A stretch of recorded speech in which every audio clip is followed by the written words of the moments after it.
Shaina Magdayaw, sinugod si Casey Concepcion. Shaina nabuntis din ni Piolo Pascual.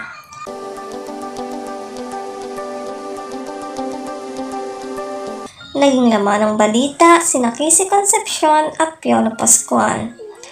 Ayon sa balita, may anak na umano si Casey at Piolo.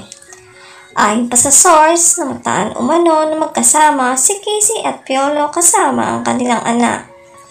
Sa naging interview kay Casey Concepcion, inamin nito na may anak na sila ni Piolo. Itinago lamang umano nila ito dahil nais umano nila ng privacy sa kanilang pamilya. Sa ngayon umano ay nais na nilang ipagsigawan sa lahat ang kanilang anak dahil darating din umano ang panahon na mabubulgar din umano ito dahil sa wala umanong lihim na hindi nabubunyag.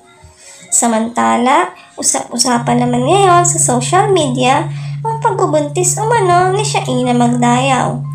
Ayon sa source, si Piolo Pascual din umano ang ama ng pinagbubuntis nito.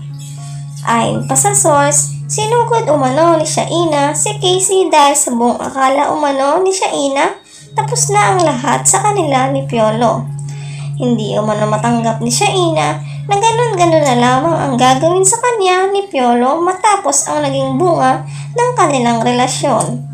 Isukat akalain ni Shaina na lolokohin lamang siya ni Piolo sa kabila ng pagmamahal at respeto na ibinibigay nito sa aktor. Nais umano ni Shaina na magkaroon ng ama ang magiging anak niya. Wala umanong ina ang gustong lumaking walang ama ang anak.